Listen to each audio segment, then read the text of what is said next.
बिस्मिल्लाहिर्रहमानिर्रहीम। 9 लोगों के लिए रोज़ा बिल्कुल मुआफ़ है। उन लोगों के लिए रोज़ा मुआफ़ है। कौन लोग रोज़ा छोड़ सकते हैं? अस्सलामु अलैकुम पावर ऑफ इस्लाम के देखने वालों, मेरी बहनों और मेरे प्यारे भाइयों, आज हम बात करेंगे 9 औरतों के लिए रोज़े मुआफ़ होने की मुकम्मल तफसीलात पर। मगर उससे पहले आपसे गुजारिश है कि अगर आपने हमारे चैनल को सब्सक्राइब नहीं किया तो मेहरबानी फरमाकर हमारे चैनल को सब्सक्राइब करें। तो चले दोस्तों, वीडियो को शुरू करते हैं। इस्लाम में ख्वातीन के लिए कुछ ख़ास शराइत हैं जिनकी बना पर वो रोज़ा रख सकती हैं या नहीं। आइए इन शराइत पर गौर करें। पहला शर्त यह है कि औरत को सेहतयाबी का कोई ख़तरा ना हो। अगर किसी औरत को रोज़ा रखने से सेहत पर उसरात हों या उसकी हालत बीमारी हो तो उसको रोज़ा नहीं रखना चाहिए। दूसरा शर्त यह है कि ख़वातीन को हैज़ माहवारी के दौरान रोज़ा रखना मुख्तसर है। हैज़ के दौरान औरत को रोज़ा नहीं रखना चाहिए। तीसरी शर्त यह है कि औरत को हमल प्रेगनेंसी की हालत में भी रोज़ा रखना मुख्तसर होता है। अगर कोई औरत हमल में हो तो वो रोज़ा नहीं रखेगी। चौथी शर्त यह है कि औरत को अपने नौज़ायदा बच्चे की दूध पिलाने की मुद्दत में रोज़ा रखने की छुट्टी होती है।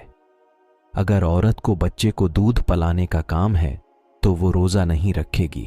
पांचवां शर्त यह है कि औरत को बुढ़ापे की हालत में रोज़ा रखने की छुट्टी होती है।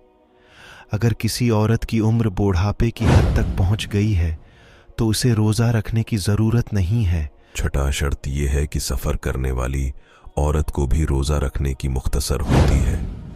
अगर कोई औरत सफ़र कर रही हो तो वो रोज़ा नहीं रखेगी। सातवां शर्त यह है कि औरत को किसी बीमारी की हालत में रोज़ा रखने की छुट्टी होती है। अगर औरत को कोई बीमारी हो जिसकी बुना पर वो रोज़ा रखने की हालत में न हो तो उसे रोज़ा नहीं रखना चाहिए।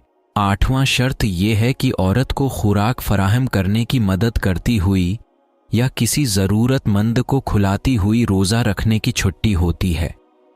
अगर कोई औरत किसी ज़रूरतमंद को खिलाती है या उसकी मदद करती है तो उसे रोज़ा रखने की छुट्टी होगी। आखिरी शर्त यह है कि ख़वातीन को रोज़े के दिनों में खिदमत कौम करते वक्त ख़ास ख्वाबों की सूरत में या ख्वाब देखते हुए मुसलमान औरत को रोज़े के दिनों में रोज़ा रखने की छुट्टी होती है। इस तरह अगर किसी औरत को इन शराइत में से कोई भी मुताबिकत होती है तो उसे रोज़ा रखने की इजाज़त नहीं है। इस्लाम में औरतों को भी मुख्तलिफ हालात और ज़रूरियात के मुताबिक रोज़ा रखने की इजाज़त दी गई है। हम उम्मीद करते हैं कि आपको हमारी गुफ्तगू पसंद आई होगी और आपको इससे फ़ायदा हुआ होगा। माह रमज़ान एक बरकतों वाला महीना है जिसमें इबादत के साथ साथ दीगर इंसानों की खिदमत करने का भी बेहतरीन वक्त है। आइए हम सब मिलकर इस मक़दस महीने को अपनी ज़िंदगियों का हिस्सा बनाएं और अपने अमलों से दूसरों के दिलों को जीतें। अल्लाह ताला हमेशा हमें राह रास्त पर चलने की तौफीक अता फरमाए। आमीन।